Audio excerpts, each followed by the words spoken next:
वाहिगुरू जी का खालसा वाहिगुरू जी की फतेह। माफ़ी चाहांगे कुछ प्रॉब्लम आ गई जी, ये हर वारी आउंदी आ ते आपां दुबारे गल शुरू करते हैं कि जिहड़ा state government Indian state government ने एक ऐलान किया है कि हर घर दे विच तिरंगा लाया जाए।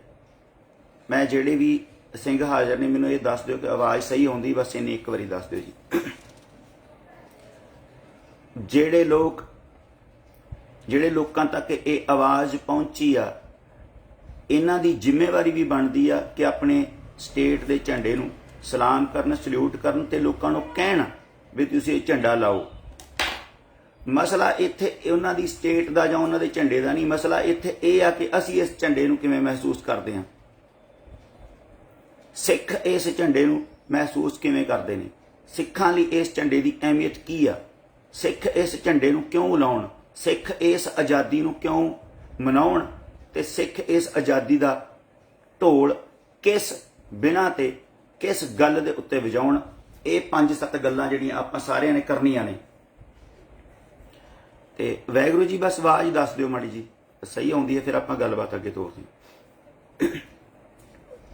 सो इस स्टेट ने ऐलान किया, उन्हां दा राज आ, उन्होंने करना सी, उन्होंने करता। पर सब तो पहला मैं जिहड़े दूजियां पार्टियां दे विच सिख ने, जिहड़े लीडर ने, आपां उन्हां नाल पहला गल करांगे। मैं सब तो पहला गल करूंगा मनजिंदर सिंह सिरसा होना नाल। मेरा सीधा संबोधन जिहड़ा 3-4 मिनट वो मेरी जिहड़ी अपील आ वो है सिरसा मनजिंदर सिंह सिरसा नूं। मनजिंदर सिंह सिरसा हुणा ने जिहड़ा एक मार्च कढिया आ केसरी पग्गां दे नाल ते इंडियन फ्लैग दे नाल, भारती झंडे दे नाल, वो मार्च इन्हां ने किनूं विखाउण लई कढिया? कि सिखां नूं चढ़ाउण लई कढिया जां मोदी किआं दे थल्ले लम्मे पैण लई जां अपनी जायदाद बचाउण लई? जदों उधर गए ने, जदों कोई तुक नहीं सी बनदा इन्हां दा जाण दा, इन्हां ने कहा सी मेरी धौण लै जूगी, मैं बीजेपी च नहीं जांदा, पर बीजेपी च गए क्योंकि धौण नालों कारोबार वड्डा हुंदा, बहुत वड्डा हुंदा। वो इन्हां ने उहनूं बचाउण लई ते मोदी किआं दे थल्ले लग के वो पार्टी ज्वाइन की। पार्टी ज्वाइन कर लई 100 तरह के उन्होंने एग्जाम्पल सैट किए भी मैं भला करूँगा सिखां दा, वड्डी पार्टी आ, मेन स्ट्रीम च जाके भला हो सकता, असीं कल्ले घरे कुछ नहीं कर सकते। अपने चहेतियां उन्होंने बड़े तरह की, हर बंदे कोल अपना एक लॉजिक हुंदा जिहदे ते कोई गल करदे आ, ਉਹਦੇ ਕੋਲ अपने लॉजिक हुंदे ने। उन्हें तैयार अपने मन नूं सैटिस्फाई करन लई, अपने मन नूं तरवास देण लई उन्हें बड़ा कुछ लिख के रखिया हुंदा अपने मन ते, जे कोई आ बोलूगा तो उन्होंने आ जवाब देंगा। सो मैं सिरसा साहब नाल ये ना कहो कि ये हुण अग लाउंदे ने, ये ना कहो कि ये हुण बीते दीयां गल्लां करदे ने। मैं बीते दी गल जरूर करूंगा क्योंकि साडे नाल होई आ, और बीते दी गल करे बिना अगे नहीं लंघिया जा सकदा। मैं सिर्फ सिरसा साहब नूं कहूंगा कि दिल्ली दे विच जदों तुसीं रूट तय कीता सी, जदों दिल्ली च रूट तय किया भी आपां ये मार्च कढना आ, जिहड़ा भारत दे फ्लैग दा आ, उहदे झंडे दा मार्च कढना, तुसीं केसरी पग्गां बन के, कि किसी नूं भुलेखा ना रह जे भी एवें दे भी सिख इस स्टेट च रहिंदे ने जिहड़े अपणियां धीआं नाल होए बलात्कारां दा जशन मनाउणगे। वो तुहाडे वो लागू सी तुहाडे उत्ते, कुछ जाणे कुछ अणजाणे ते कुछ तुहाडे वर्गे जान बुझ के। मैं तुसीं वो जदों रूट कीता आ, तुसीं रूट तय करना सी जिहड़ा विधवा कलोनी दे विचों लंघ के जांदा है। घट्टो घट्ट तुहाडे मोटरसाइकिलों की जिहड़ी दुग आ वो उन्हां साडियां बीबियां जिन्हां दी बेपत्ती हुई है, जिहड़ियां विधवा कलोनी च जिउं रहीआं ने, उन्हां दे कन्नां च आवाज़ पाउंदी। और तुहानूं देखदे हो कि सिरसा साहब अज किन्नी शान दे नाल साडे कोलों लंघ के जा रहे ने, उसे झंडे नूं सल्यूट करन लई जिस झंडे दे थल्ले ये सारे कार्य होए। और मैं कुछ वणगियां सिरसा साहब नूं जरूर पढ़ के सुनाऊंगा, ਚਾਹੇ ਮੇਰੀ ਵੀਡੀਓ ਜਿੰਨੀ ਮਰਜ਼ੀ ਲੰਮੀ ਹੋ ਜਾਏ, ਕਿਉਂਕਿ ਮੈਂ ਅੱਜ ਮੇਰਾ ਮਕਸਦ ਸਿਰਫ ਇਸ ਗੱਲ ਲਈ ਸੀ ਵੀ ਮੈਂ ਜਿਨ੍ਹਾਂ ਸਿੱਖਾਂ ਨੇ ਪੱਗਾਂ ਦੇ ਵਿੱਚ ਆਪਣੇ ਸਿਰ ਪਸਾਏ ਹੋਏ ਨੇ ਉਹਨਾਂ ਨੂੰ ਜ਼ਰੂਰ ਇਹ ਗੱਲ ਦੱਸਣੀ ਚਾਹਾਂਗਾ। ਜਿਹੜੇ ਦਿੱਲੀ ਦੇ ਸਿੱਖ ਨੇ, ਖਾਸ ਕਰਕੇ ਪੰਜਾਬ ਵਾਲਿਆਂ ਦੇ ਵੀ ਆਵਾਂਗਾ, ਇਹਨਾਂ ਨਾਲ ਵੀ ਗੱਲ ਕਰਾਂਗੇ, ਆਪਾਂ ਇਹਨਾਂ ਤੇ ਵੀ ਲਾਵਾਂਗੇ 10 ਮਿੰਟ। ਸਭ ਤੋਂ ਪਹਿਲਾਂ ਉਹਨਾਂ ਨੇ ਸਿੱਖ ਅਦਾਰਿਆਂ ਦੀ ਤਬਾਹੀ ਕੀਤੀ। ਇਹ ਬੁੱਕ ਹੈ ਨਵੰਬਰ 1984 ਸਿੱਖਾਂ ਦੀ ਨਸਲਕੁਸ਼ੀ। ਇਹ ਲਿਖੀ ਹੈ ਬਲਜੀਤ ਸਿੰਘ ਖਾਲਸੇ ਹੁਣਾਂ ਨੇ। ਉਹਨਾਂ ਨੇ ਬੜਾ ਕੰਮ ਕੀਤਾ ਇਹ ਮੌਜੂਦਾ ਸੰਘਰਸ਼ ਵਿੱਚ ਹੋਈ ਤਬਾਹੀ ਦਾ। ਬਹੁਤ ਉਹਨਾਂ ਨੇ ਲੰਮਾ ਸਮਾਂ 2-3 ਸ਼ਖਸੀਅਤਾਂ ਨੇ ਜਿਨ੍ਹਾਂ ਨੇ ਬੜਾ ਕੰਮ ਕੀਤਾ ਆ ਨੌਜਵਾਨਾਂ ਨੇ, ਜਿਹਦੇ 'ਚ ਸਰਬਜੀਤ ਸਿੰਘ ਘੁਮਾਣ ਨੇ, ਨਵੇਂ ਹੁਣ ਰਣਜੀਤ ਸਿੰਘ ਨੇ, ਬਲਜੀਤ ਸਿੰਘ ਖਾਲਸਾ ਉਹਨਾਂ ਨੇ ਬਹੁਤ ਕੰਮ ਕੀਤਾ। ਉਦੋਂ ਪਹਿਲਾਂ ਵੀ ਭਾਈ ਨਰੈਣ ਸਿੰਘ ਉਹਨਾਂ ਨੇ, ਬੜੇ ਸਿੰਘਾਂ ਨੇ ਕੰਮ ਕੀਤਾ ਇੱਥੇ। ਪਰ ਮੈਂ ਇਹਨਾਂ ਨੇ ਹਵਾਲਾ ਦਿੱਤਾ ਇਹ ਵਿੱਚ SGPC ਨੇ ਜਿਹੜਾ ਉਦੋਂ ਰਿਪੋਰਟ ਤਿਆਰ ਕੀਤੀ। ਕਹਿੰਦੇ ਸਿੱਖਾਂ ਦੇ ਘਰਾਂ ਦੀ ਨਿਸ਼ਾਨਦੇਹੀ ਲਈ ਸਕੂਲਾਂ 'ਚ ਸਿੱਖਾਂ ਵਿਦਿਆਰਥੀਆਂ ਦੀਆਂ ਲਿਸਟਾਂ, ਵੋਟਰ ਲਿਸਟਾਂ ਤੇ ਰਾਸ਼ਨ ਡਿਪੂਆਂ ਦੀਆਂ ਲਿਸਟਾਂ ਦੀ ਵਰਤੋਂ ਕੀਤੀ ਗਈ। ਸਿੱਖਾਂ ਦੇ ਕਤਲੇਆਮ ਕਰਦਿਆਂ ਹੋਇਆਂ ਸੈਂਕੜੇ ਗੁਰਦੁਆਰੇ ਅੱਗ ਲਾ ਕੇ ਸਾੜ ਦਿੱਤੇ ਗਏ। ਹਿੰਦੂਆਂ ਦੀ ਭੀੜ ਤੇ ਸਿੱਖ ਗੁਰੂ ਸਾਹਿਬਾਨਾਂ ਦੇ ਅਹਿਸਾਨ ਭੁੱਲ ਕੇ ਗੁਰਦੁਆਰਾ ਸੀਸਗੰਜ ਤੇ ਵੀ ਹਮਲਾ ਕਰਨ ਦੀ ਜਿਹੜੀ ਇਹਨਾਂ ਨੇ ਇਹ ਕੀਤਾ। ਇਹਨਾਂ ਨੇ ਫਿਰ ਅੱਗੇ ਕੀ ਕਰਦੇ ਨੇ, ਮੈਂ ਕੁਝ ਬਣਗੀਆਂ ਸੁਣਾਵਾਂਗਾ ਜਿਹੜੀਆਂ ਰੂਹ ਕੰਬਾਊ ਨੇ। ਇਹ ਸਾਰੀ ਬੁੱਕ ਪੜ੍ਹਨ ਯੋਗ ਹੈ, ਪੜ੍ਹਿਓ ਤੇ ਸਾਰੇ ਲੋਕ ਇਹਨਾਂ ਨੂੰ ਲਾਹਨਤਾਂ ਪਾਇਓ ਕਿ ਕਿਵੇਂ ਤੁਸੀਂ ਬੁਲਟਾਂ ਤੇ ਗੇੜੇ ਦਿੰਦੇ ਹੋ ਉੱਥੇ ਦਿੱਲੀ ਦੇ ਵਿੱਚ। ਤੁਹਾਨੂੰ ਸ਼ਰਮ ਆਉਣੀ ਚਾਹੀਦੀ ਆ। ਨੱਕ ਡੁੱਬ ਕੇ ਮਰ ਜਾਓ ਸ਼ਰਮ ਨਾਲ ਤੁਸੀਂ ਜਿੰਨੇ ਹੈਗੇ ਹੋ, ਜਿਹੜੇ ਤੁਸੀਂ ਇਸ ਤਰ੍ਹਾਂ ਸਾਨੂੰ ਚੜਾ ਰਹੇ ਹੋ। ਤੁਸੀਂ ਉਹਨਾਂ ਦੀਆਂ ਪੱਗਾਂ ਹੀ ਕਿਉਂ ਨਹੀਂ ਬੰਨੀਆਂ? ਤੁਸੀਂ ਕੇਸਰੀ ਪੱਗਾਂ ਸਪੈਸ਼ਲ ਬੰਨ ਕੇ ਸਾਨੂੰ ਚੜਾਉਣ ਦੀ ਕੋਸ਼ਿਸ਼ ਕੀਤੀ ਹੈ ਕਿ ਆ ਜਾਂਦੇ ਹਾਂ ਅਸੀਂ। ਇਹ ਵੀ ਇੱਕ ਵੱਖਰਾ ਤੁਸੀਂ ਨਜ਼ਾਰਾ ਪੇਸ਼ ਕੀਤਾ ਸਾਡੇ ਸਾਹਮਣੇ। ਤੇ ਸਿੱਖ ਕੌਮ ਜਿਹੜੀ ਆ ਉਹ ਜ਼ੁਲਮ ਕਰਨ ਵਾਲੇ ਨੂੰ ਭਾਵੇਂ ਭੁੱਲ ਜੇ, ਪਰ ਗਦਾਰਾਂ ਨੂੰ ਨਹੀਂ ਭੁੱਲਦੀ। ਇਹ ਗੱਲ ਦਾ ਧਿਆਨ ਰੱਖਣਾ ਚਾਹੀਦਾ ਸਾਰਿਆਂ ਨੂੰ, ਜਿਹੜੇ ਵੀ ਕੌਮ ਨਾਲ ਗਦਾਰੀ ਕਰ ਰਹੇ ਨੇ ਜਾਂ ਜਿਨ੍ਹਾਂ ਨੇ ਵੀ ਇਦਾਂ ਦਾ ਕੁਝ ਕੀਤਾ। ਸੁਣਿਓ ਮਾੜਾ ਜਿਹਾ, ਥੋੜਾ ਜਿਹਾ ਧਿਆਨ ਨਾਲ ਸੁਣਿਓ ਕਿ ਕਮੀਨਗੀ ਦੇ ਨਮੂਨੇ ਕੀ ਰਹੇ ਨੇ ਜਿੱਥੋਂ ਤੁਸੀਂ ਮੋਟਰਸਾਈਕਲਾਂ ਦੀ ਦੁੱਗ ਤੇ ਚੜੇ ਹੋ। ਸ਼੍ਰੋਮਣੀ ਕਮੇਟੀ ਦੀ ਟੀਮ ਜਦੋਂ ਦਿੱਲੀ ਜਾ ਕੇ ਸਾਰੇ ਵੇਰਵੇ ਇਕੱਠੇ ਕਰ ਰਹੀ ਸੀ ਤਾਂ ਬਲਾਕ ਨੰਬਰ 12 'ਚ ਸ਼ਮਸ਼ਾਨ ਘਾਟ ਬਣੇ ਸੜੇ ਹੋਏ ਘਰਾਂ 'ਚ ਇੱਕ ਨਾਨਕੀ ਨਾਮ ਦੀ ਬੀਬੀ ਅੱਗੇ ਆਈ। ਤੁਹਾਡਾ ਕੁਝ ਬਚਿਆ ਹੈ? ਇਹ ਸਵਾਲ ਪੁੱਛੇ ਜਾਣ ਤੇ ਉਹ ਇੱਕ ਚੀਜ਼ ਵਿਖਾਉਂਦੀ ਹੈ ਜਿਹੜੀ ਕਿ ਉਸਦੇ ਪਰਿਵਾਰ ਦੇ ਮਾਰੇ ਜਾਣ ਤੋਂ ਬਾਅਦ ਉਹਦੇ ਕੋਲ ਬਚ ਗਈ ਸੀ। ਉਹ ਚੀਜ਼ ਸੀ ਲਹੂ ਨਾਲ ਭਿੱਜੀ ਕੱਟੀ ਹੋਈ ਇੱਕ ਉਂਗਲ। ਇਹ ਉਂਗਲ ਉਸਦੇ ਪਤੀ ਦੀ ਸੀ। ਉਸਨੇ ਦੱਸਿਆ ਕਿ ਮੇਰੇ ਪਤੀ ਨੂੰ ਹਿੰਦੂਆਂ ਦੀ ਭੀੜ ਵੱਲੋਂ ਅੱਗ ਲਾ ਦਿੱਤੀ ਗਈ, ਪਰ ਬਾਅਦ 'ਚ ਵੇਖਿਆ ਕਿ ਉਹਦੇ ਹੱਥ 'ਚ ਇੱਕ ਅੰਗੂਠੀ ਹੈ ਸੋਨੇ ਦੀ। ਬੁਰਸ਼ਾ ਗਰਦਾ ਨੇ ਅੰਗੂਠੀ ਖਿੱਚ ਕੇ ਲਾਉਣ ਦਾ ਯਤਨ ਕੀਤਾ ਪਰ ਨਾ ਲੱਥੀ। ਫਿਰ ਕਾਲੀ ਨਾਲ ਹੱਥ ਵੱਢ ਕੇ ਸਰੀਰ ਤੋਂ ਵੱਖ ਕਰ ਦਿੱਤਾ। ਵੱਖ ਹੋਏ ਹੱਥ ਵਿੱਚੋਂ ਅੰਗੂਠੀ ਨਾ ਨਿਕਲੀ ਤਾਂ ਅੰਗੂਠੀ ਵਾਲੀ ਉਂਗਲ ਵੱਢ ਕੇ ਬਾਕੀ ਹੱਥ ਉਸ ਦੇ ਬਲ ਦੇ ਸਰੀਰ ਦੇ ਵਿੱਚ ਹੀ ਸੁੱਟ ਦਿੱਤਾ ਗਿਆ। ਵੱਡੀ ਹੋਈ ਉਂਗਲੀ 'ਚੋਂ ਅੰਗੂਠੀ ਨਿਕਲ ਗਈ ਤੇ ਉਹ ਅੰਗੂਠੀ ਲੈ ਕੇ ਚਲੇ ਗਏ। ਸਰਦਾਰ ਸਾਹਿਬ ਧਿਆਨ ਦਿਓ ਕਿ ਜਿੱਥੋਂ ਤੁਸੀਂ ਮਾਰਚ ਕੱਢਿਆ ਉਸ ਤਿਰੰਗੇ ਦੀ ਸ਼ਾਨ, ਉਸ ਤਿਰੰਗੇ ਨੇ ਸਾਡੇ ਨਾਲ ਕੀ ਕੀਤਾ ਹੈ। ਧਿਆਨ ਦਿਓ। ਨੰਦ ਨਗਰੀ ਦੇ ਬਲਾਕ ਦੇ ਵਿੱਚ ਜੋਗਾ ਸਿੰਘ ਨੇ ਪੱਤਰਕਾਰ ਨੂੰ ਆਪਣੀ ਕਲੋਨੀ ਵਿੱਚ ਸਿੱਖਾਂ ਦੀ ਹੋਈ ਕਤਲੇਆਮ ਬਾਰੇ ਜਾਣਕਾਰੀ ਦਿੰਦੇ ਹੋਏ ਦੱਸਿਆ ਕਿ ਕਤਲੇਆਮ ਦੇ ਨਾਲ ਸਿੱਖਾਂ ਦੀਆਂ ਧੀਆਂ ਭੈਣਾਂ ਤੇ ਮਾਵਾਂ ਨਾਲ ਸਮੂਹਕ ਬਲਾਤਕਾਰ ਕੀਤਾ। ਜਦੋਂ ਉਹ ਮਰਨ ਕਿਨਾਰੇ ਪਹੁੰਚ ਗਈ ਤਾਂ ਹਿੰਦੂ ਗੁੰਡਿਆਂ ਨੇ ਸ਼ੈਤਾਨੀਆਂ ਦੀਆਂ ਹੱਦਾਂ ਪਾਰ ਕਰਦਿਆਂ ਲੋਹੇ ਦਾ ਇੱਕ ਸਰੀਆ ਲੜਕੀ ਦੇ ਗੁਪਤ ਅੰਗ ਵਿੱਚੋਂ ਲਗਾ ਕੇ ਆਰ ਪਾਰ ਕਰ ਦਿੱਤਾ। ਇਹ ਘਟਨਾ ਭਾਵੇਂ ਮੀਡੀਆ ਨੇ ਲੁਕੋ ਲਈ ਪਰ ਸ਼੍ਰੋਮਣੀ ਕਮੇਟੀ ਨੇ ਇਸ ਨੂੰ ਆਪਣੀ ਰਿਪੋਰਟ ਵਿੱਚ ਦਰਜ ਜ਼ਰੂਰ ਕੀਤਾ ਆ। ਸਿੱਖਾਂ ਦੀ ਮੌਤ ਤੇ ਕਾਤਲਾਂ ਦਾ ਹਾਸਾ ਕੁਝ ਰਿਪੋਰਟਾਂ ਪੜ੍ਹ ਕੇ ਸੁਣਾਵਾਂਗਾ। ਦਿਲ ਤੇ ਹੱਥ ਰੱਖ ਕੇ ਸੁਣਿਓ ਸਾਡੇ ਨਾਲ ਹੋਇਆ ਕੀ ਹੈ। ਇਹ ਨਾ ਕਿਹੋ ਕਿ ਅੱਗ ਲਾਉਂਦੇ ਨੇ, ਸਾਡੇ ਨਾਲ ਹੋਇਆ ਆ ਤੇ ਅਸੀਂ ਇਹਦੀ ਗੱਲ ਕਰਾਂਗੇ ਜ਼ਰੂਰ। ਨੰਦ ਨਗਰੀ ਦੀ ਬਰਬਾਦ ਹੋਈ ਸਿੱਖ ਔਰਤਾਂ ਦੇ ਦੱਸਣ ਮੁਤਾਬਕ ਹਿੰਦੂ ਭੀੜ ਦਾ ਕਤਲੇਆਮ ਕਰਨ ਦਾ ਤਰੀਕਾ ਬਹੁਤ ਹੀ ਵਹਿਸ਼ਿਆ ਭਰਿਆ ਸੀ। ਉਹ ਇੱਕ ਘਰ ਤੇ ਹਮਲਾ ਕਰਦੇ ਘਰ ਵਿਚਲੇ ਸਾਰੇ ਮਰਦ ਮੈਂਬਰਾਂ ਨੂੰ ਫੜ ਕੇ ਉਹਨਾਂ ਨੂੰ ਸਰੀਆਂ ਨਾਲ ਕੁੱਟ ਕੇ ਲਹੂ ਲੁਹਾਨ ਕਰ ਦਿੰਦੇ। ਇਸ ਤੋਂ ਬਾਅਦ ਉਹਨਾਂ ਦੇ ਸਿਰ, ਕੇਸ ਤੇ ਦਾੜੀ ਮੁੰਨ ਕੇ ਹੱਸਦੇ ਤੇ ਨਾਲ ਹੀ ਮੋਨਾ ਕਹਿ ਕੇ ਉਹਨਾਂ ਨੂੰ ਚੜਾਉਂਦੇ, ਨੱਚਦੇ ਟੱਪਦੇ ਤੇ ਸਿੱਖਾਂ ਨੂੰ ਨੱਚਣ ਲਈ ਆਖਦੇ ਤੇ ਇਸ ਤਰ੍ਹਾਂ ਖਿੱਲੀ ਉਡਾਉਂਦੇ ਹੀ ਉਹ ਪੈਟਰੋਲ ਛਿੜਕੇ ਸਿੱਖਾਂ ਨੂੰ ਅੱਗ ਦੇ ਹਵਾਲੇ ਕਰ ਦਿੰਦੇ। ਅੱਧ ਮੋਈਆਂ ਅੱਧ ਸੜੀਆਂ ਲਾਸ਼ਾਂ ਨੂੰ ਉਹ ਠੁੱਡੇ ਮਾਰ ਕੇ गटर दे विच सुੱਟ दिंदे। सो इस तरह फिर होर की आ, एक लेखी राम ਜਿਹੜਾ ਸਿੱਖਾਂ ਦਾ ਹਤੈਸ਼ੀ ਬਣ ਕੇ ਆਇਆ ਤੇ ਉਹਨੇ ਸਿੱਖਾਂ ਨੂੰ ਕਿਹਾ ਕਿ ਤੁਸੀਂ ਆਪਣੇ ਘਰਾਂ ਦੇ ਵਿੱਚ ਲੁਕ ਕੇ ਰਹੋ, ਅਸੀਂ ਤੁਹਾਡੇ ਘਰਾਂ ਵੱਲ ਨਹੀਂ ਆਉਣ ਦਿੰਦੇ, ਅਸੀਂ ਤੁਹਾਡੇ ਹਮਾਇਤੀ ਹਾਂ। ਜਾ ਕੇ ਭੀੜ ਇਕੱਠੀ ਕਰਕੇ ਉਹਨਾਂ ਸਾਰੇ ਸਿੱਖ ਜਿੱਥੇ ਜਿੱਥੇ ਉਹ ਆਪਣੇ ਘਰਾਂ 'ਚ ਬੰਦ ਸਨ ਉਹਨਾਂ ਦੇ ਟੋਟੇ ਟੋਟੇ ਕੀਤੇ, ਉਹਨਾਂ ਦੇ ਧੀਆਂ ਨਾਲ ਰੇਪ ਕਰਵਾਏ। ਫਿਰ ਕੁਛ ਹੋਰ ਬੰਦੇ ਆਏ, ਉਹਨਾਂ ਨੇ ਇੱਕ ਫਾਰਮ ਹਾਊਸ ਤੇ ਸਿੱਖਾਂ ਨੂੰ ਇਕੱਠਿਆਂ ਕੀਤਾ ਵੀ ਅਸੀਂ ਤੁਹਾਡਾ ਇੱਥੇ ਬਚਾਅ ਕਰਾਂਗੇ, ਤੁਸੀਂ ਆ ਜਾਓ। ਉਸ ਤੋਂ ਬਾਅਦ ਉਹ ਜਾ ਕੇ 500 ਬੰਦੇ ਦੀ ਭੀੜ ਲੈ ਕੇ ਆਇਆ ਤੇ ਉਹਨਾਂ ਨੇ ਜਿੱਥੇ ਤੂੜੀ ਵਾਲਾ ਉਹ ਕਮਰਾ ਸੀ ਉੱਥੇ ਸਾਰੇ ਸਿੱਖ ਇਕੱਠੇ ਕੀਤੇ ਹੋਏ ਸੀ, ਉਸ ਕਮਰੇ ਨੂੰ ਉਹਨਾਂ ਨੇ ਅੱਗ ਲਾ ਦਿੱਤੀ ਔਰ ਜਿਹੜਾ ਉੱਥੋਂ ਨਿਕਲਦਾ ਉਹਨੂੰ ਵੱਟੇ ਤੇ ਗੋਲੀਆਂ ਮਾਰ ਕੇ ਮਾਰ ਦਿੰਦੇ, ਔਰ ਜਿਹੜਾ ਇਹਨਾਂ ਭੀੜਾਂ ਤੋਂ ਬਚਦਾ ਉਹਨੂੰ ਪੁਲਿਸ ਗੋਲੀਆਂ ਮਾਰਦੀ। ਇਹ ਸਾਡੇ ਨਾਲ ਹੋਇਆ ਸਾਰਾ ਕੁਝ ਤੇ ਤੁਸੀਂ ਜਸ਼ਨ ਮਨਾਉਂਦੇ ਫਿਰਦੇ ਹੋ, ਤੁਹਾਨੂੰ ਸ਼ਰਮ ਨਹੀਂ ਆਉਂਦੀ? ਠੀਕ ਆ, ਜਿਨ੍ਹਾਂ ਦਾ ਦੇਸ਼ ਹੈ, ਜਿਨ੍ਹਾਂ ਦੀ ਆਜ਼ਾਦੀ ਆ, ਉਹਨਾਂ ਨੂੰ ਮੁਬਾਰਕਾਂ।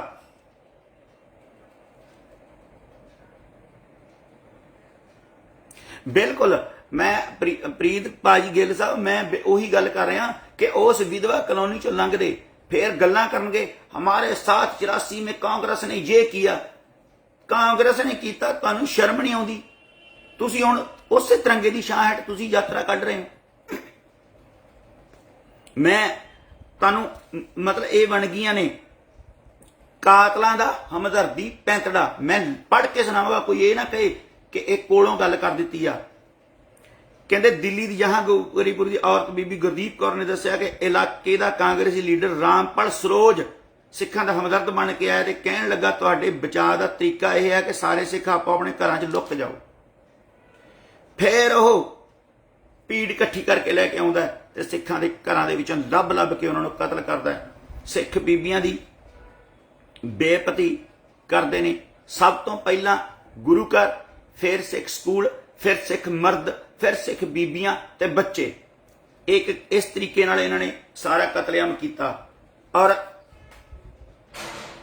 मैं सिरसा साहब मरना आपां सारिआं ने आ, मरण लिखाए मंडल में आए, एक गुरबाणी का सच्चा सुच्चा फरमान आ। मर तुसीं भी जाना आ ते सारिआं ने मरना आ, पर तुहाडा मरना जिहड़ा आ ਉਹ कौम नूं चुभदा रहूगा। तुहाडे ते कोई मान नहीं करूगा, कोई कौम तुहानूं लाणता पाऊगी। कौम एक कौम दियां ਉਹ बीबियां अज किवें तुहानूं मोटरसाइकिल ते चढ़ के तिरंगा फड़ के हवा च जांदियां देख के की महसूस करदियां होणगीਆਂ।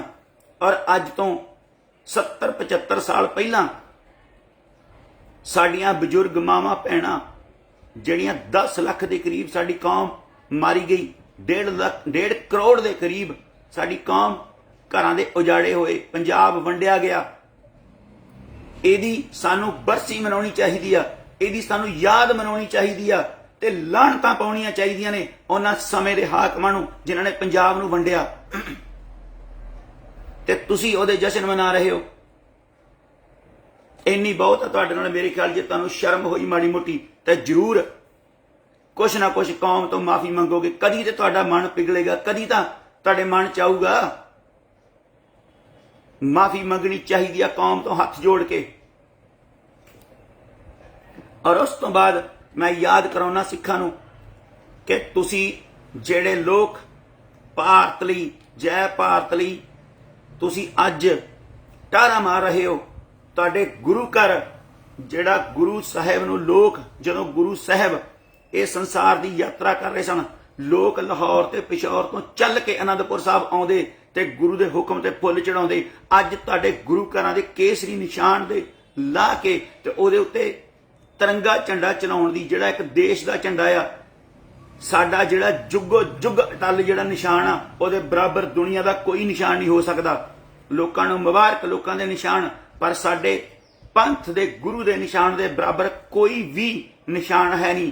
और एक नोडल अफसर जिहड़ी अंबाले दी आ ਉਹਨੇ ਮੰਜੀ ਸਾਹਿਬ ਗੁਰਦੁਆਰਾ ਸਾਹਿਬ ਦੇ ਉੱਤੇ ਜਿਹੜਾ ਇਹ ਨਿਸ਼ਾਨ ਚਲਾਉਣ ਦੀ ਗੱਲ ਕੀਤੀ ਆ, ਪੰਜੋਖਰਾ ਸਾਹਿਬ ਦੇ ਉੱਤੇ ਨਿਸ਼ਾਨ ਚਲਾਉਣ ਦੀ ਗੱਲ ਕੀਤੀ ਆ।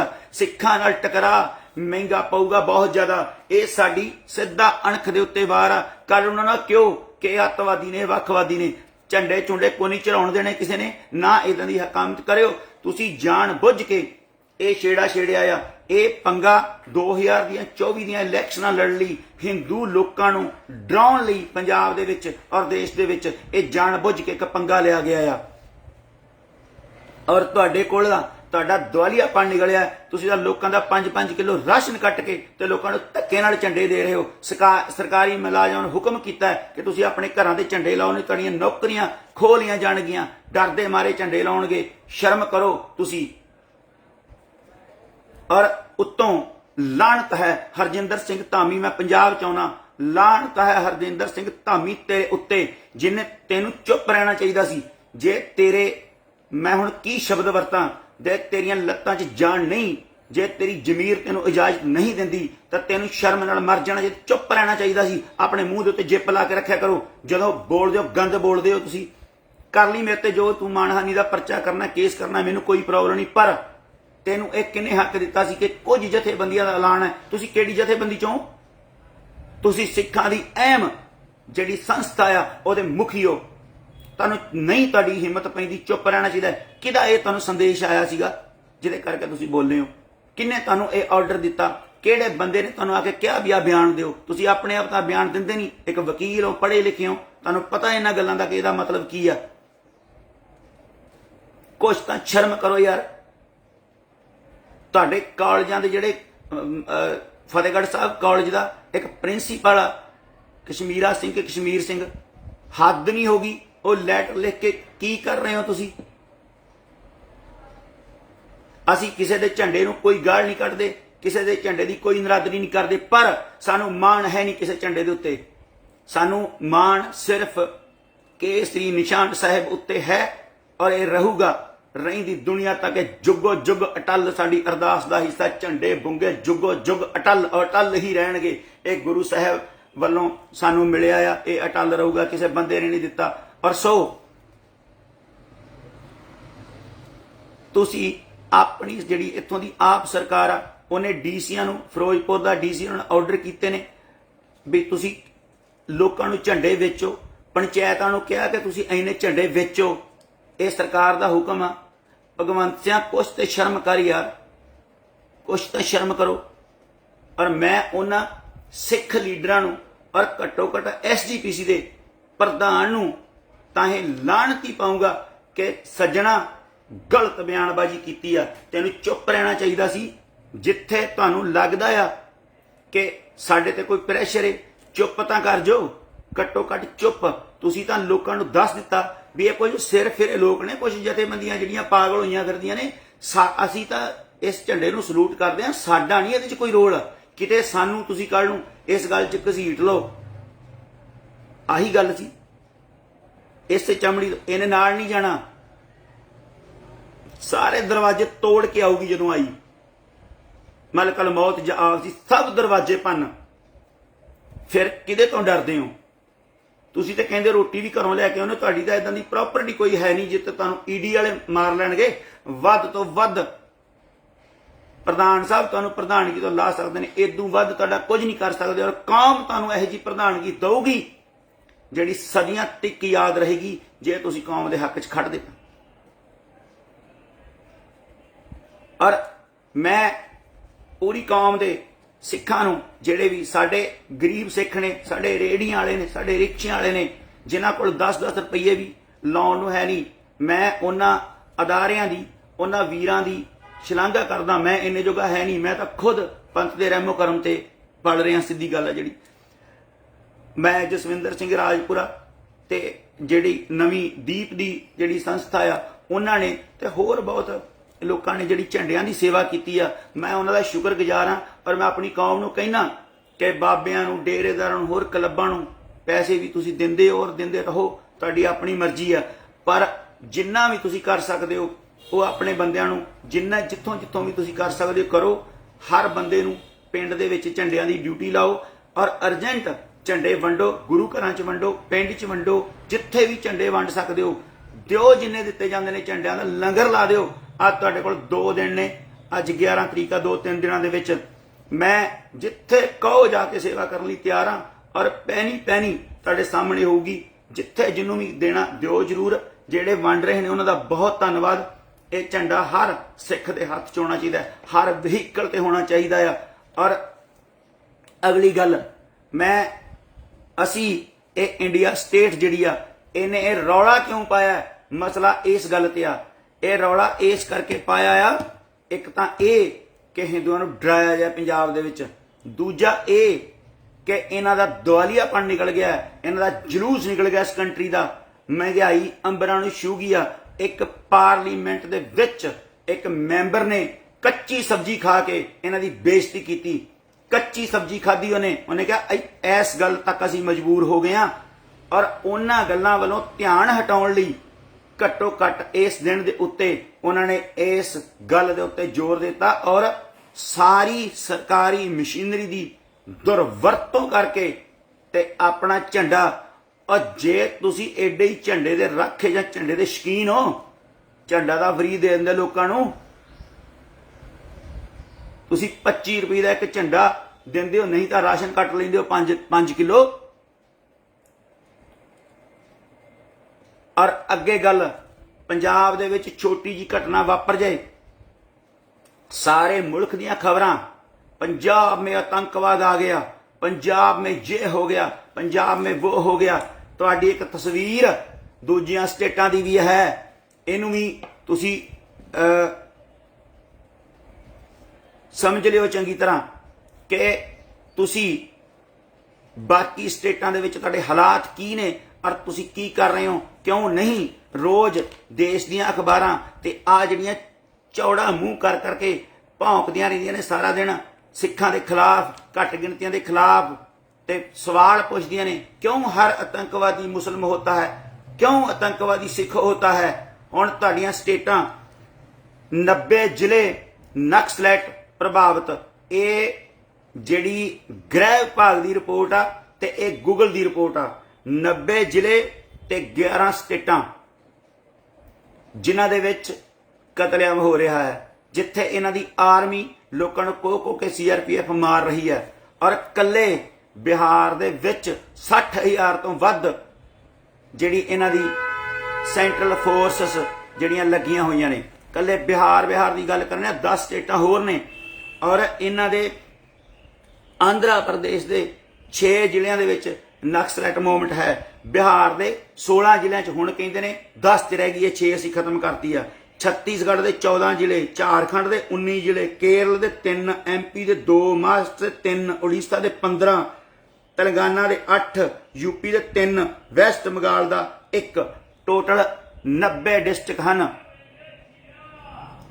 ਤੇ ਉਹ ਨਾ ਸਿੱਖ ਨਾ ਮੁਸਲਮਾਨ, ਉਹ ਇਹਨਾਂ ਦੇ ਆਪਣੇ ਲੋਕ ਹਨ, ਵਿਦਰੋਹ ਕਰ ਰਹੇ ਹਨ, ਸਟੇਟ ਦੀ ਆਰਮੀ ਨੂੰ ਮਾਰ ਰਹੇ ਹਨ। ਉੱਥੇ ਇਹਨਾਂ ਦੀ ਜ਼ਬਾਨ ਕਿਉਂ ਨਹੀਂ ਨਿਕਲਦੀ? ਕਿਉਂਕਿ ਉਹਨਾਂ ਨੂੰ ਇਹ ਸਮਝਦੇ ਨੇ ਕਿ ਸਾਡੇ ਨੇ। ਇਸ ਕਰਕੇ ਜਦੋਂ ਦੂਜੀ ਕੌਮ ਦਾ ਕੋਈ ਬੰਦਾ ਹੱਕ ਮੰਗਦਾ, ਉਹ ਅੱਤਵਾਦੀ ਹੈ, ਉਹ ਟੈਰਰਿਸਟ ਹੈ। ਇਹ ਇਹਨਾਂ ਦਾ ਇੱਕ ਚਿਹਰਾ ਹੈ, ਇਹ ਇਹਨਾਂ ਦਾ ਚਿਹਰਾ ਹੈ। ਜਿੱਥੇ ਸੈਂਕੜੇ ਹਜ਼ਾਰਾਂ ਲੋਕ ਹਰ ਸਾਲ ਦੇ ਵਿੱਚ ਮਰਦੇ ਨੇ ਤੇ ਸੈਂਕੜੇ ਬੀਬੀਆਂ ਨਾਲ ਬਲਾਤਕਾਰ ਹੁੰਦੇ ਨੇ, ਇਹ ਇੰਡੀਆ ਦੀ ਇੱਕ ਦੂਜੇ ਪਾਸੇ ਦੀ ਤਸਵੀਰ ਹੈ। ਤੁਸੀਂ ਇਸ ਕਰਕੇ ਕਿ ਇਸ ਤੁਹਾਡੀ ਅਖੌਤੀ ਆਜ਼ਾਦੀ ਦਿਵਸ ਦੇ ਉੱਤੇ ਕੋਈ ਸਵਾਲ ਨਾ ਕਰੇ, ਨੈਸ਼ਨਲ ਇੰਟਰਨੈਸ਼ਨਲ ਮੀਡੀਆ ਦੇ ਵਿੱਚ ਗੱਲ ਨਾ ਜਾਏ ਕਿ ਤੁਸੀਂ ਕਿਸ ਗਗਾਰ ਤੇ ਪਹੁੰਚ ਗਏ, ਤੁਸੀਂ ਆਪਣਾ ਝੰਡਾ ਫੜ ਕੇ ਬਹਿ ਗਏ ਹੋ ਤੇ ਲੋਕਾਂ ਦੇ ਵਿੱਚ ਇੱਕ ਸਹਿਮ ਪੈਦਾ ਕਰ ਰਹੇ ਹੋ ਧੱਕੇ ਨਾਲ ਝੰਡੇ ਲਾ ਕੇ। ਤੇ ਮੈਂ ਹੁਣ ਆਪਣਿਆਂ ਨੂੰ ਕਹਿ ਰਿਹਾ ਔਰ ਟਰਸਟਾਂ ਵਾਲਿਓ ਤੇ ਆਪਣੀਆਂ ਸੰਸਥਾ ਵਾਲਿਓ, ਤੇ ਮੈਂ ਕਹਿੰਦਾ ਤੁਹਾਡੇ ਨਾਲੋਂ ਤਾਂ ਬਲਜੀਤ ਸਿੰਘ ਦਾਦੂਵਾਲ ਜੀ ਨੂੰ ਰੋਜ਼ ਗਾਲਾਂ ਕੱਢਦੇ ਰਹਿੰਦੇ ਹੋ। 1000 ਦਰਜੇ ਚੰਗਾ ਜਿਹਨੇ ਅਪੀਲ ਕੀਤੀ ਆ ਕਿ ਆਪਣੇ ਘਰਾਂ ਤੇ ਕੇਸਰੀ ਨਿਸ਼ਾਨ ਲਾਓ, ਹਰਿਆਣੇ ਵਿੱਚ ਬਹਿ ਕੇ, ਭਾਵੇਂ ਉਹਦੇ BJP ਨਾਲ ਹੀ ਸੰਬੰਧ ਨੇ, ਫਿਰ ਵੀ ਉਹ ਆਪਣੀ ਕੌਮ ਦੇ ਹੱਕ 'ਚ ਨਿੱਤਰ ਆਇਆ। ਤੁਹਾਡੇ ਨਾਲੋਂ ਤਾਂ ਉਹ ਵੀ ਚੰਗਾ ਜਿਹਨੂੰ ਰੋਜ਼ ਗਾਲਾਂ ਕੱਢਦੇ ਰਹਿੰਦੇ ਹੋ ਵੀ ਦਾਦੂਵਾਲ ਖਾ ਗਿਆ, ਲੁੱਟ ਗਿਆ, ਆਹ ਕਰ ਗਿਆ, ਉਹਨੇ ਵੀ ਕੇਸਰੀ ਨਿਸ਼ਾਨ ਦੇ ਹੱਕ 'ਚ ਫੈਸਲਾ ਦਿੱਤਾ ਆ। ਤੁਸੀਂ ਕੁਝ ਸ਼ਰਮ ਕਰ ਲਓ ਮਾੜੀ ਮੋਟੀ। ਸੋ ਇੰਨੀਆਂ ਮੇਰੀਆਂ ਬੇਨਤੀਆਂ ਸਮੂਹ ਪੰਜਾਬ ਦੇ ਲੋਕਾਂ ਨੂੰ, ਜਿੱਥੇ ਜਿੱਥੇ ਵੀ ਇਨਸਾਫ ਪਸੰਦ ਲੋਕ ਵਸਦੇ ਨੇ, ਉਹ ਆਪਣੇ ਘਰਾਂ ਦੇ ਵਿੱਚ, ਆਪਣੇ ਘਰਾਂ ਦੇ ਉੱਤੇ ਜਿਹੜੇ ਸਿੱਖ ਨੇ, ਜਿਨ੍ਹਾਂ ਦਾ ਗੁਰੂ ਘਰ 'ਚ ਵਿਸ਼ਵਾਸ ਆ, ਉਹ ਕੇਸਰੀ ਨਿਸ਼ਾਨ ਲਾਉਣ। ਦੂਜੇ ਆਪਣੀ ਸੱਭਿਅਤਾ, ਆਪਣੇ ਧਰਮਾਂ ਦੇ ਝੰਡੇ ਲਾਉਣ। ਇਹ ਤੋਂ ਕਿਨਾਰਾ ਕਰਨ ਜਿਹਦੀ ਛਾਂ ਹੇਠ ਲੋਕਾਂ ਨਾਲ ਬਲਾਤਕਾਰ ਹੋ ਰਹੇ ਨੇ, ਲੋਕਾਂ ਦੇ ਹੱਕ ਮਾਰੇ ਜਾ ਰਹੇ ਨੇ। ਇਸ ਅਖੌਤੀ ਆਜ਼ਾਦੀ ਦੇ ਉੱਤੇ ਤੇ ਕਦੀ ਵੀ ਸਾਨੂੰ ਜਸ਼ਨ ਨਹੀਂ ਮਨਾਉਣਾ ਚਾਹੀਦਾ। ਇਹ ਸਾਡੇ ਲਈ ਕਾਲਾ ਦਿਨ ਹੈ। ਔਰ ਬੜੇ ਸਾਲਾਂ ਤੋਂ ਅਸੀਂ ਜਦੋਂ ਜੇਲ੍ਹ ਦੇ ਵਿੱਚ ਸੀ, ਜਿਹੜੇ ਵੀ ਜੇਲ੍ਹ 'ਚ ਹਮ ਸਫਰ ਰਹੇ ਨੇ ਉਹਨਾਂ ਨੂੰ ਪਤਾ ਆ, ਅਸੀਂ ਸਵੇਰੇ ਅੰਮ੍ਰਿਤ ਵੇਲੇ ਕਾਲੀਆਂ ਦਸਤਾਰਾਂ ਬੰਨ੍ਹ ਕੇ ਨਿਕਲਣਾ ਕਰਨਾ। ਇਹਨਾਂ ਨੇ ਉਸ ਦਿਨ 15 ਅਗਸਤ ਨੂੰ ਕੜਾਹ ਬਣਾਉਣਾ, ਲੱਡੂ ਵੰਡਣੇ, ਬਾਈਕਾਟ ਕਰਨਾ ਸਿੱਖ ਕੈਦੀਆਂ ਨੇ ਕਿ ਨਹੀਂ ਸਾਨੂੰ ਤੁਹਾਡੀ ਆਜ਼ਾਦੀ ਚਾਹੀਦੀ ਔਰ ਨਹੀਂ ਤੁਹਾਡੇ ਅਸੀਂ ਇਹ ਕੜਾਹ ਖਾਣੇ। ਇਹ 1999 ਤੋਂ ਲੈ ਕੇ ਮੈਂ 1990 ਤੋਂ ਲੈ ਕੇ ਜਦੋਂ ਸਿੱਖ ਕੈਦੀ ਜਿਹੜੇ ਨੇ ਉਹ ਇਸ ਤਰ੍ਹਾਂ ਕਰਦੇ ਆ ਰਹੇ ਨੇ। ਸੋਚੋ ਜਰਾ, ਕੈਦ 'ਚ ਵੀ ਸਿੱਖ ਉਹਨਾਂ ਦਾ ਬਣਿਆ ਹੋਇਆ ਕੜਾਹ ਨਹੀਂ ਖਾਂਦੇ ਕਿ ਇਹ 15 ਅਗਸਤ ਦਾ ਆ, ਇਹ ਤੁਹਾਡੀ ਆਜ਼ਾਦੀ ਦਾ ਹੈ, ਜਾਂ 26 ਜਨਵਰੀ ਜੋ ਵੀ ਇਹ ਮਨਾਉਂਦੇ ਨੇ। ਕਦੀ ਵੀ ਸਿੱਖਾਂ ਨੂੰ ਚੀਜ਼ ਨਹੀਂ। ਔਰ ਕਾਲੀਆਂ ਦਸਤਾਰਾਂ ਬੰਨ੍ਹ ਕੇ ਉਸ ਦਿਨ ਉਹਨਾਂ ਨੇ ਜਦੋਂ ਗੁਰੂ ਘਰ ਨੂੰ ਜਾਂਦੇ ਸੀ ਤੇ ਇਹਨਾਂ ਦੇ ਅਫਸਰ ਸਾਹਮਣੇ ਬੈਠੇ ਹੁੰਦੇ ਸਵੇਰੇ, ਜਿਹੜੇ ਸਾਹਿਬ ਅੱਛੇ ਦੇ ਹੁੰਦੇ ਨੇ, ਉਹਨਾਂ ਨੂੰ ਦੱਸਣ ਲਈ ਕਿ ਅਸੀਂ ਵਿਰੋਧ ਕਰਦੇ ਹਾਂ ਤੁਹਾਡੀ ਇਸ ਆਜ਼ਾਦੀ ਦਾ, ਅਸੀਂ ਵਿਰੋਧ ਕਰਦੇ ਹਾਂ ਤੁਹਾਡੀ ਆਜ਼ਾਦੀ ਦਾ ਔਰ ਸਦਾ ਕਰਦੇ ਰਹਾਂਗੇ। ਜਿੰਨਾ ਚਿਰ ਅਸੀਂ ਆਜ਼ਾਦ ਨਹੀਂ ਹੁੰਦੇ, ਅਸੀਂ ਖਾਲਸਾ ਰਾਜ ਦੁਨੀਆ ਦੇ ਵਿੱਚ ਇੱਕ ਮਿਸਾਲ ਆ। ਸਿੱਖ ਬਦਲੇ ਦੀ ਨੀਤੀ ਨਹੀਂ, ਸਿੱਖਾਂ ਦੀ ਕੋਈ ਬਦਲੇ ਦੀ ਨੀਤੀ ਨਹੀਂ। ਜੇ ਸਿੱਖਾਂ ਦੀ ਬਦਲੇ ਦੀ ਨੀਤੀ ਹੁੰਦੀ ਤੇ ਗੁਰੂ ਸਾਹਿਬ ਦੇ ਛੋਟੇ ਲਾਲਾਂ ਨੂੰ ਸ਼ਹੀਦ ਕਰਨ ਵਾਲੇ ਔਰ ਬੰਦ ਕੱਟਣ ਵਾਲੇ ਮੁਸਲਮਾਨ ਧਰਮ ਜਾਂ ਮੁਗਲਾਂ ਦੇ ਖਿਲਾਫ ਜਾਂ ਉਸ ਧਰਮ ਦੇ ਖਿਲਾਫ ਸਾਡੀ ਖਾਸ ਨੀਤੀ ਹੁੰਦੀ, ਸਾਡੇ ਰਾਜੇ ਦੀ, ਸਾਡੇ ਬਾਦਸ਼ਾਹ ਦੀ, ਖਾਲਸਾ ਸਰਕਾਰ ਮਹਾਰਾਜਾ ਰਣਜੀਤ ਸਿੰਘ ਦੀ। ਪਰ ਉਹਨੇ ਇੱਕ ਵੀ ਇਦਾਂ ਦਾ ਕਦਮ ਨਹੀਂ ਚੁੱਕਿਆ। ਉਹਨਾਂ ਨੇ ਮੁਕਬਰਾ ਟੋਡੀਆਂ ਨੂੰ, ਸਭ ਨੂੰ ਖਾਲਸੇ ਨੇ ਮਾਫੀ ਦਿੱਤੀ ਔਰ ਕਿਹਾ ਕਿ ਸਾਡਾ ਰਾਜ ਆ ਗਿਆ ਆ, ਸਹੀ ਰਹੋ ਤੇ ਸਾਨੂੰ ਗਲਤ ਕਰਨ ਲਈ ਮਜਬੂਰ ਨਾ ਕਰੋ। ਮਹਾਰਾਜਾ ਰਣਜੀਤ ਸਿੰਘ ਨੇ ਪੂਰੀ ਦੁਨੀਆ ਦੇ ਵਿੱਚ ਇਹ ਮਿਸਾਲ ਪੈਦਾ ਕੀਤੀ। ਔਰ ਇਹ ਗੱਲ ਜਦੋਂ ਤੁਸੀਂ ਕਹਿੰਦੇ ਹੋ ਅਬ ਦਿਨ ਔਰ ਹੈ ਉਹ ਦਿਨ ਔਰ ਥੇ, ਜੇ ਕਿਤੇ ਮਹਾਰਾਜਾ ਰਣਜੀਤ ਸਿੰਘ ਨੇ ਇਦਾਂ ਕੀਤਾ ਹੁੰਦਾ ਤੇ ਤੁਹਾਡੀਆਂ ਜੜ੍ਹਾਂ ਖਤਮ ਕਰ ਦਿੰਦਾ ਉਹ, ਜਿਹੜਾ ਦੁਨੀਆ ਨੂੰ ਜਿੱਤਦਾ ਹੋਇਆ, ਅਫਗਾਨਾਂ ਨੂੰ ਜਿਹਨਾਂ ਨੂੰ ਅਮਰੀਕਾ ਨੇ ਜਿੱਤ ਸਕੀ ਉਹਨਾਂ ਨੂੰ ਵੀ ਉਹਨੇ ਜਿੱਤਿਆ। ਤੁਸੀਂ ਕਿਹੜੇ ਬਾਗ ਦੀ ਮੂਲ ਸੀ। ਪਰ ਖਾਲਸਾ ਬਹੁਤ ਅਮੀਰ ਹੈ ਦਿਲੋਂ ਵੀ, ਸਾਰੇ ਪੱਖਾਂ ਤੋਂ, ਔਰ ਮਾਫੀ ਦੇਣ 'ਚ ਵੀ ਖਾਲਸੇ ਦਾ ਪੰਥ ਦਾ ਕੋਈ ਸਾਨੀ ਨਹੀਂ। ਇਹ ਗਿਰੇ ਤੋਂ ਗਿਰੇ ਬੰਦੇ ਨੂੰ ਗਲ ਨਾਲ ਲਾਉਂਦਾ। ਸ਼ਰਨ ਆਵੇ ਤਿਸ ਕੰਠ ਲਾਵੇ, ਸੱਚੇ ਪਾਤਸ਼ਾਹ ਮਹਾਰਾਜ ਦਾ ਹੁਕਮ ਆ। ਸੋ ਚੜ੍ਹਦੀ ਕਲਾ 'ਚ ਰਹੋ, ਕੇਸਰੀ ਨਿਸ਼ਾਨ ਰੰਗ ਦਿਓ ਪੰਜਾਬ ਨੂੰ। ਕੇਸਰੀ ਨਿਸ਼ਾਨਾਂ ਦੇ ਵਿੱਚ ਅਸੀਂ ਕਿਸੇ ਦੇ ਗੁਲਾਮ ਨਹੀਂ, ਸਾਡੀ ਸੋਚ ਆਜ਼ਾਦ ਹੈ। ਅਸੀਂ ਕੇਸਰੀ ਨਿਸ਼ਾਨ ਸਾਹਿਬ ਲਾਵਾਂਗੇ, ਵਾਅਦਾ ਕਰੋ। ਵਾਹਿਗੁਰੂ ਜੀ ਕਾ ਖਾਲਸਾ, ਵਾਹਿਗੁਰੂ ਜੀ ਕੀ ਫਤਿਹ ਜੀ।